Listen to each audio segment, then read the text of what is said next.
ይሄ ቪዲዮ በተለይም ኢትዮጵያ ቫኬሽን ደርሼ እመለሳለሁ ላላችሁ ለተለያየ ምክንያት ሊሆን ይችላል። ኢትዮጵያ ደርሳችሁ ለመመለስ ያሰባችሁ ሰዎች ማወቅ ያለባችሁን ወሳኝ ነገር ነው የምነግራችሁ።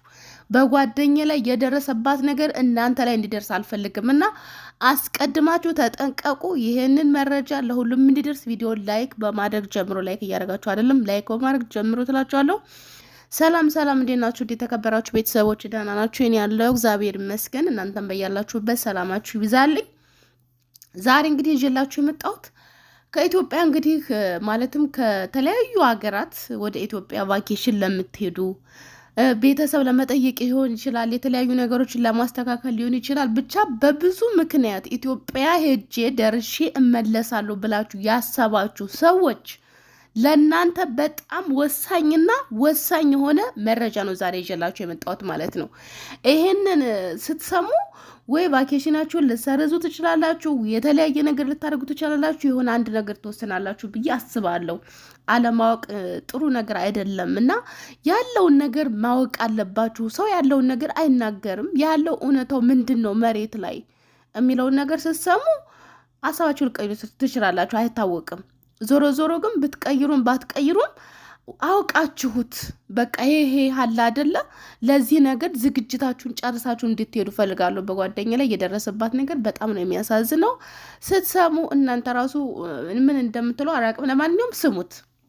እንግዲህ ጓደኛዬ ኢትዮጵያ ከሄደች 2 ወር አልፏታል ማለት ነው። ቫኬሽን ሄደችው ቤተሰብ ጠይቃ የተለያዩ ነገሮችን በቃ እዚህ ሀገር በጣም ስለቆየች ወረቀቷን አስተካክላ ምናምን ነው እንደዚህ በቃ ለቤተሰብ ጥየቃ ሄደችው ማለት ነው። ከዛም በኋላ አሁን እንግዲህ ሁሉ ነገር ጨርሳ ወደ አረብ ሀገር ተመልሳ ልትመጣ ስትል የደረሳት የገጠማት ፈተና ግን በጣም ከባድ ነው።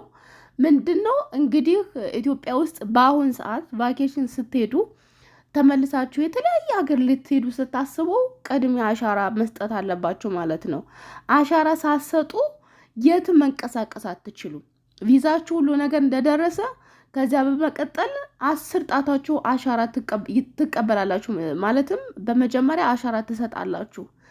አሻራ ስትሰጡ ለምንድን ነው የወንጀል ሪከርድ አለባችሁ። የተለያየ ነገር ኢትዮጵያ ውስጥ በቆያችሁበት ሰዓት ምን አድርጋችኋል የሚለውን ነገር እንግዲህ ለማጣራት ነው እየተባለ ያለው። ይሄን ነገር ሳትሰጡ በጭራሽ እንደ በፊቱ የትኛውም ሀገር መሄድ አይቻልም ማለት ነው። እና ቪዛዋ ከደረሰላት ቆየ። ግን አሻራ ለመስጠት እንግዲህ በጣም ብዙ ህዝብ ነው አገር ላይ ያው እንግዲህ የሚሰደደውን የህዝብ ቁጥር ታውቁታላችሁ። እሷ እንግዲህ ቪዲዮንም ልካልኛለች።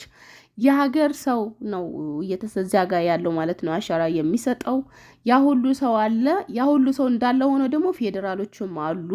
ፌዴራሎች ራሱ እንግዲህ እዚያ ጋር ያለው ድሃ ነው፣ አብዛኛው ተሰዳጅ ነው። በቃ የስደት ነገር እና ፌዴራሎቹ ዱላ ይዘው ነው የሚቀጠቅጧቸው። ከፌዴራሎቹ እንግዲህ ሲደበድቧቸው ስትጋፋ ወድቃ ማለት ነው እጇ እዚህ ቁርጭምጭሚቷ አጠገብ እጇ ወደ ውስጥ ነው ስርጉድ ያለው። በጣም በሚያሳዝን ሁኔታ ማለት እንዳየው ቪዲዮውን እዚህ ጋር ያው ጥሩ እንትን ስለሆነ እዚህ ጋር ማምጣት ስለማልችል እንጂ ብታዩ በጣም ደስ ይለኝ ነበረ።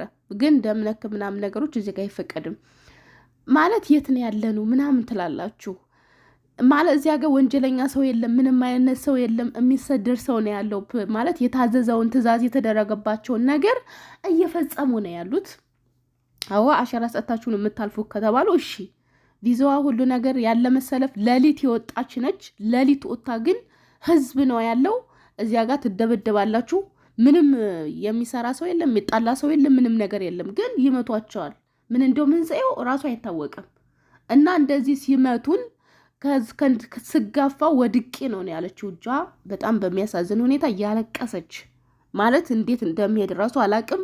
ቪዛዬ ካለቀ ቆይቷል፣ ግን እስካሁን ድረስ አልወጣውም ከሀገር።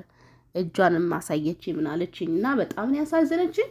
እና መደላችሁ ነው ጓደኞቼ። እንግዲህ ኢትዮጵያ ሀገራችን ላይ ያው ብዙዎቻችን ሀገር ከመግባት ይልቅ ሌላ ሀገር የመሰደድ አላማን ያለን። ምክንያቱም የሀገራችን ጉዳይ እጅግ በጣም አሳሳቢ ደረጃ ላይ ስለደረሰች ወዴት እንሄድ የሚለው ጭንቀት ነው ያዘን ሁላችንንም።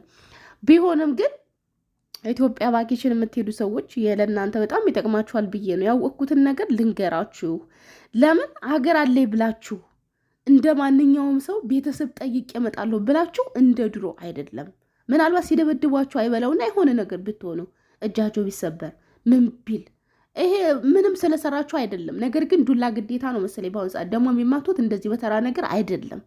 እና ሁላችሁም ይሄን ነገር እወቁ። ቫኬሽናችሁንም ልሰሩ ትችላላችሁ፣ ወይንም ደግሞ ያለውን ነገር ተማምናችሁ ችግር የለውም የመጣብኝን የገጠመኝን ነገር ሁሉ ቋቋመዋለሁ ብላችሁም ከወዲሁ ደግሞ አውቃችሁ መሄድ ላለባችሁ ማወቅ ያለባችሁ ነገር ያለውን ነገር ይች ልጅ አሁን ምንም ነገር አታውቅም። ይሄ ነገር መቼ እንደተጀመረ ምን እንደሆነ እስካሁን ድረስ እኔ ራሱ የመጀመሪያ ነው ሷስት ነገር የሰማሁት እንጂ የለም እስከ ቅርብ ጊዜ ድረስ ከ4 ወር በፊትም እንደዚሁ አንድ ጓደኛዬ እዚህኛ ቤት የምትሰራ ልጅ ሄዳ መጣለች። እንዲህ አይነት ነገር አልነበረም። አሁን ግን እንደዚህ አይነት አሰራር መጥቷልና እባካችሁ የሚያስፈልገውን እርምጃ ውሰዱ። ወይንም ደግሞ እዚያ ስትሄዱ ልብስ ደራርባችሁ ሂዱ። በቃ ጥንቃቄ አድርጉ፣ ያልሆነ ቦታ እንዳይመቷችሁ። ያለው ነገር እጅግ በጣም ስለገረመኝ ይሄን ነገር ደግሞ ሁላችሁ ማወቅ አለባችሁ ብዬ ነው ወደ እናንተ የመጣሁት። እንደዚሁም ደግሞ በቃ በጣም አንገብጋቢ ጉዳይ ካልሆነ እንደው ይሄንን ጊዜ አሳልፋችሁ በሌላ ጊዜ ብትሄዱ። አሁን ያለው ነገር ጥሩ አይደለም። ምን እንደሆነ ምክንያቱ እኛ ራሱ አላወቅንም። እሷ ራሱ ምንም አላወቀችም። እዚያ ጋር አሁን የተሰበሰበው እንዳለ የሚሰደድ ነው፣ መሄድ የሚፈልግ ነው፣ ወረፋ የጠበቀ ነው። ዱላው ምን በተመለከተ እንደሆነ ምንም የታወቀ ነገር የለም። እና እሷ ራሱ በጣም እያለቀሰች ምርር ብሏት ያለችበት ሁኔታ በጣም ነው የሚገርመው። የሀገር ህዝብ ነው ያለው። ያ ሁሉ ሌሊት የወጣ ነው አሻራ ለመስጠት። ያው የመንግስት ሰራተኞች ስንት ሰዓት እንደሚገቡ ታውቃላችሁ። ቢሆንም ወረፋ እንዲደርሳችሁ ሌሊት ነው የምትወጡት። አብዛኛው ደግሞ ከክፍለ ሀገር መጥታችሁ ምን ብላችሁ ያለው ስቃይ ያለው እንግልቱ በጣም ጨምሯልና ምንም በቃ የህዝቡን ስቃይ የሚያቃልል ነገር ሳይሆን የህዝቡን ስቃይ የሚጨምር የድሃውን ስቃይ የሚጨምር ነገር ነው የሀገራችን አሰራር ሁኔታ እየቀጠለ ያለው። እና እኔም በጣም ስለገረመኝ እኔ ራሱ በቅርብ በቃ ሄጄ ቤተሰቦችን ጠይቄ እመጣለሁ ብዬ ነበር። ይሄን ነገር ስሰማ ደግሞ